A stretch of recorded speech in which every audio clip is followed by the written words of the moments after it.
લાવીને ફરી પાછો નકશો આગળ લાવી શકો.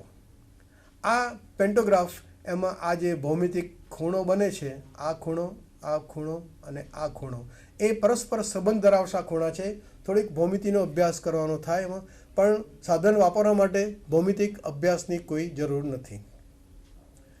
ઇડોગ્રાફ એ લગભગ આવું જ સાધન છે, જેમાં અહીં જે વચ્ચે ત્રિકોણ ભાગ પડે છે એને બદલે લંબચોરસ અને વચ્ચે એક પટ્ટો હોય એવું સાધન છે એ. અને સિદ્ધાંત આ જ છે, એમાં કોઈ ફેર પડતો નથી. જો કે આ બંને સાધનો અત્યારે આજના યુગમાં લગભગ નકામા થઈ ગયા એવું કે ચાલે, કારણ કે આધુનિક પદ્ધતિઓ એટલી બધી સચોટ અને ચોકસાઈવાળી શોધવામાં આવી છે કે જેમાં આ પદ્ધતિનો ઉપયોગ કરવો હિતાવહ પણ નથી અને કદાચ જરૂરી પણ નથી. પણ જેમ ચોરસ પદ્ધતિની વાત કરી આગળ, તેમ વ્યક્તિગત ધોરણે કોઈ વિશિષ્ટ અભ્યાસ માટે નકશાના કોઈ એક ભાગને આપણે મોટો કરીને એનું અર્થઘટન કરવું હોય, કારણ કે એટલાસમાં નકશા આપેલા હોય એમાં પુષ્કળ વિગતો હોય, એમાંથી આપણે થોડીક જ વિગતોનો અભ્યાસ કરવો હોય તો એટલી વિગતોને આપણે ટ્રેસ કરી નાખીએ અને ટ્રેસ કર્યા પછી આવા કોઈ સાધનની મદદથી આપણે એન્લાર્જમેન્ટ અથવા રિડક્શન કરીએ.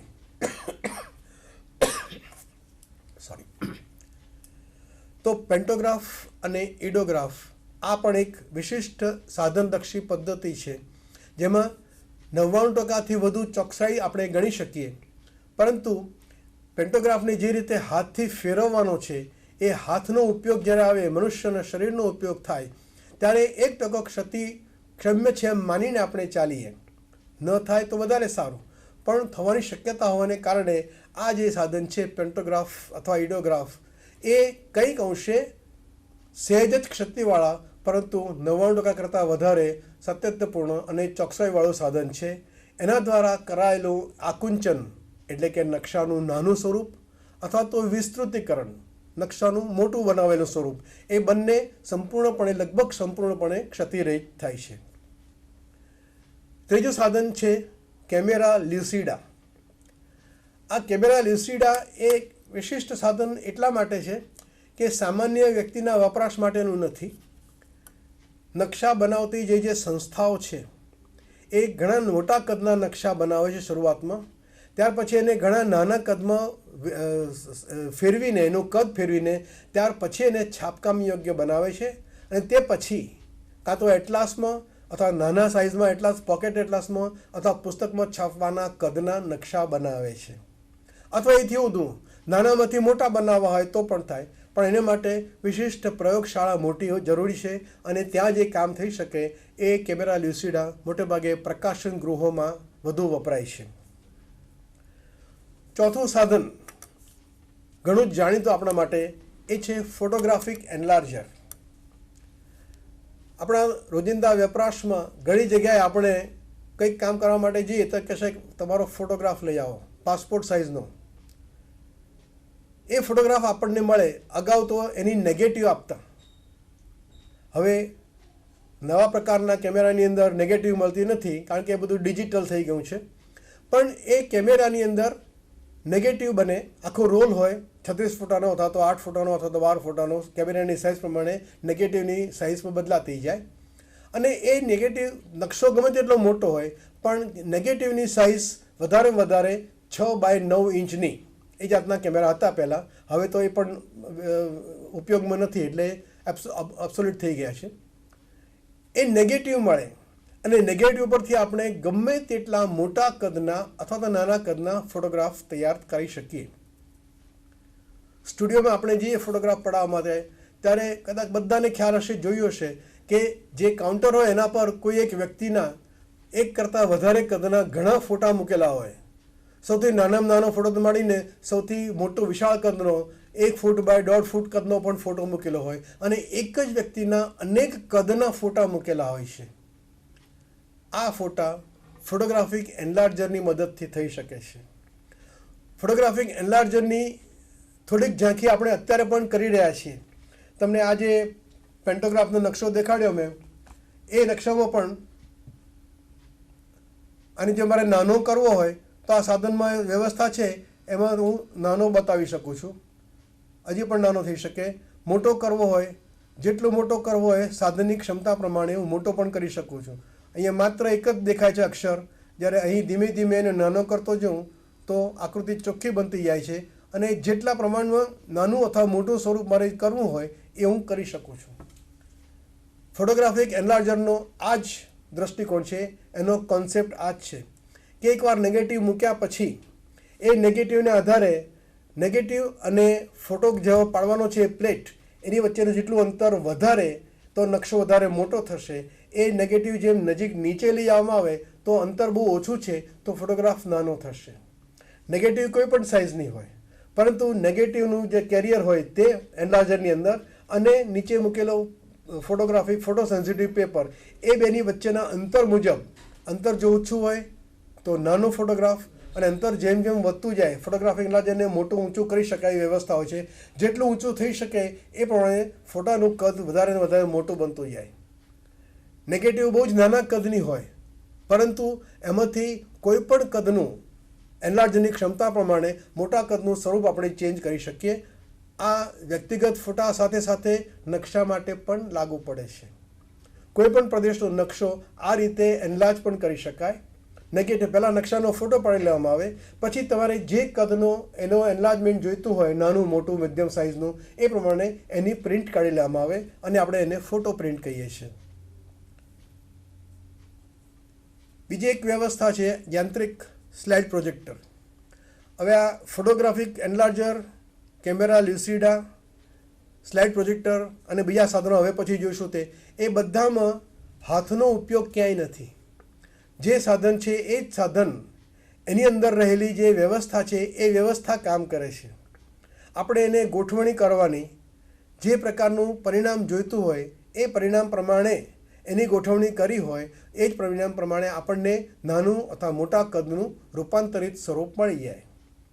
પછી વ્યક્તિનો ફોટો હોય કે નકશાનો ફોટો હોય કે ઇવન કોઈ ઓબ્જેક્ટ મૂકે, દાખલા તરીકે એક પથ્થર મૂક્યો હોય તો એ પથ્થરને આપણે જેમ માઇક્રોસ્કોપમાં દેખાડવામાં આવે છે, અત્યંત સૂક્ષ્મ વસ્તુ પણ 200-300 ગણી એનલાર્જ થઈને આપણને જોઈ શકાય છે.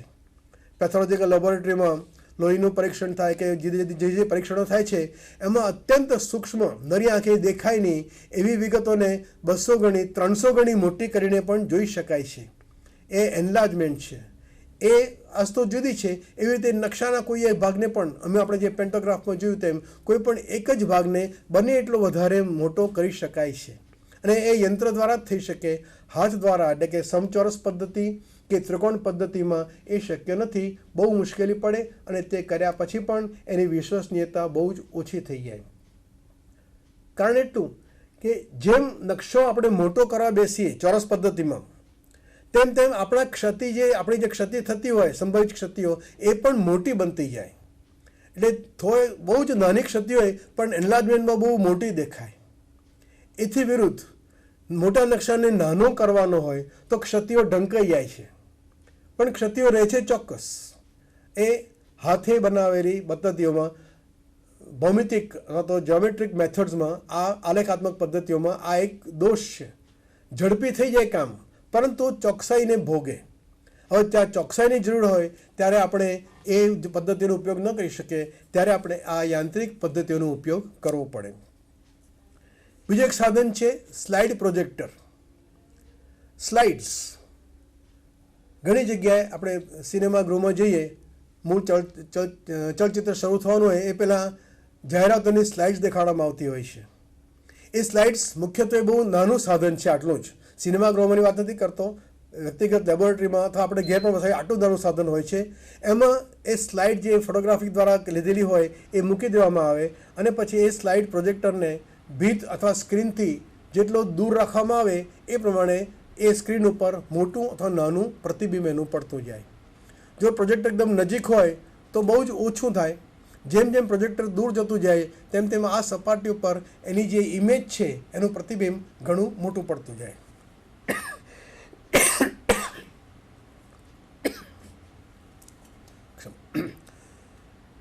બીજું એક સાધન છે ઓપ્ટિકલ રિફ્લેક્ટિંગ પ્રોજેક્ટર. આ વિશિષ્ટ વૈજ્ઞાનિક કામગીરી માટેનું સાધન છે.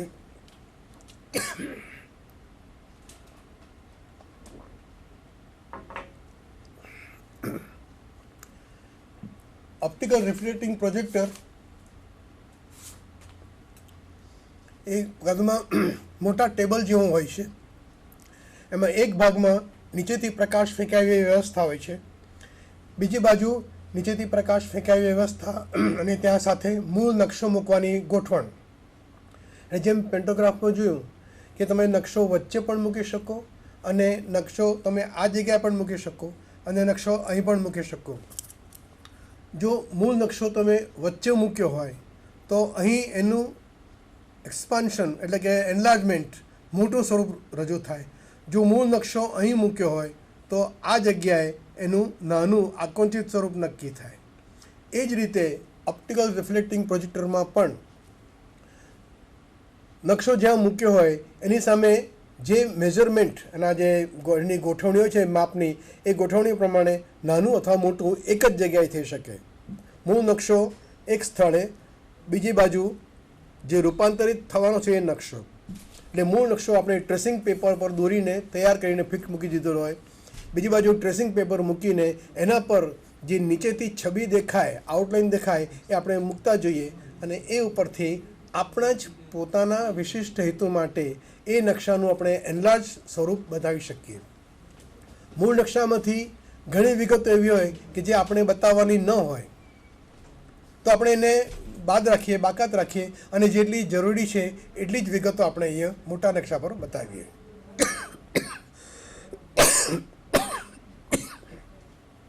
સોરી.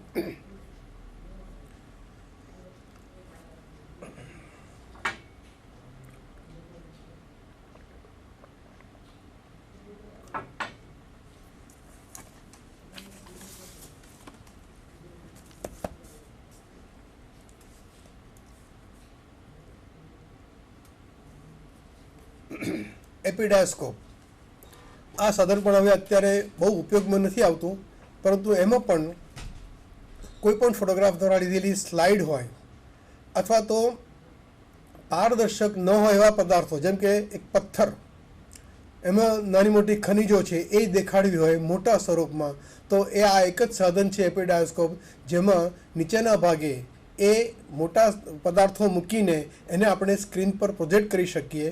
આ સ્લાઇડ પ્રોજેક્ટરનું જેવું જ કામ છે, પણ સ્લાઇડ પ્રોજેક્ટરમાં ફક્ત સ્લાઇડ જ દેખાડવામાં આવે.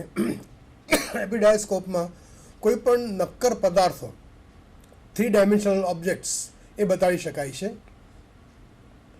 ઓવરહેડ પ્રોજેક્ટર, એમાં પણ ફોટોગ્રાફિક એનલાર્જર જેવો જ કોન્સેપ્ટ છે.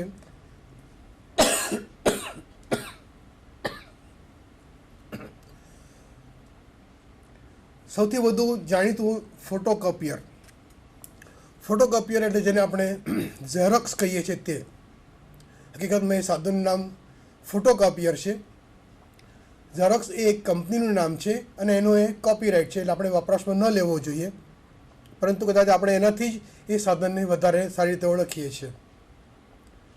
જ્યારે પણ દુકાનમાં આપણે જઈએ અને કંઈક આ ડોક્યુમેન્ટ છે એની 5 કે 6 નકલો કઢાવ્યો, એ તરત જ કંઈક ગોઠવણી કરીને ઉપરથી ઢાંકીને નીચેથી પ્રકાશ શરૂ કરીને એની જે વ્યવસ્થા છે ચાલુ કરી દે, એટલે આપણને થોડીક જ ક્ષણોમાં જોઈતા નંબરની નકલો આપણને મળી રહેશે. એ ફોટોકોપિયરમાં આપણે એક તરફ નકશો મૂકીએ અને એની બીજી વ્યવસ્થા હોય છે કે જેમાં તમે જેટલા ગણો મોટો કરવા માગતા હો એટલા ગણો થઈ શકે. સામાન્યપણે ફોટોકોપિયરમાં કોઈ પણ મૂળ નકશો છે એના 35% જેટલું એનલાર્જમેન્ટ કરી શકાય છે.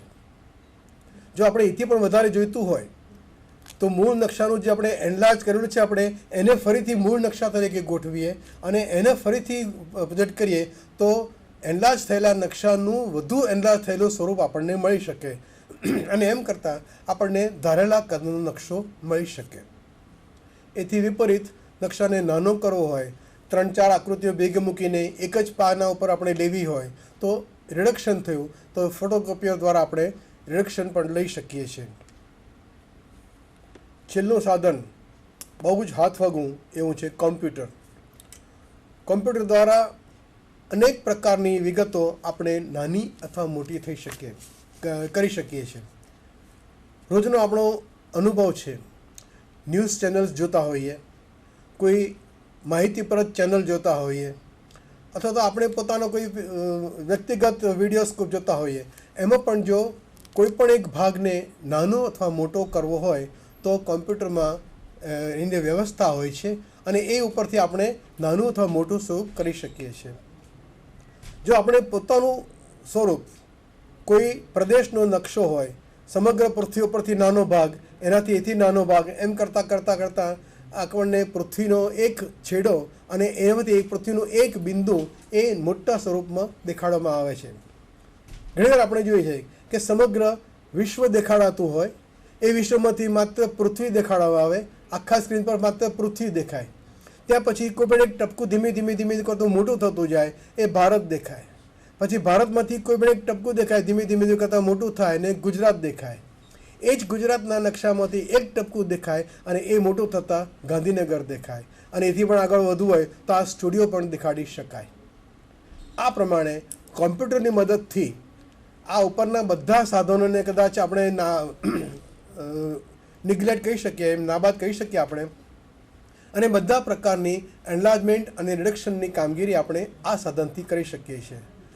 આપણો મૂળભૂત હેતુ એ હોય કે કોઈ પણ નકશાની કોઈ પણ વિગતોને મોટી કરીને જોવી હોય, જો સચોટતા ચોકસાઈની જરૂર હોય તો કોઈ પણ એક યાંત્રિક સાધનનો આપણે ઉપયોગ કરવો જોઈએ. જે સાધન આપણી પાસે પ્રાપ્ય હોય અને સહેલાઈથી આપણે પોતાનો ઉપયોગ કરી શકતા હોઈએ, એનો ઉપયોગ કરીને આપણે એનો ઉપયોગ કરીએ અને નકશાનું મોટું સ્વરૂપ લઈએ. અને નહીં તો ફક્ત પોતાની જ માહિતી માટે કોઈ પ્રદેશને નાનો મોટો કરવો હોય તો ચોરસ પદ્ધતિનો ઉપયોગ એ વધુ યોગ્ય લાગે. આમ જુદી જુદી રીતે ભૌમિતિક અને સાધનિક પદ્ધતિઓ, ઇન્સ્ટ્રુમેન્ટલ એન્ડ ગ્રાફિકલ મેથડ્સ, એના ઉપયોગથી આપણે નકશાને મોટો અથવા નાનો કરી શકીએ છીએ.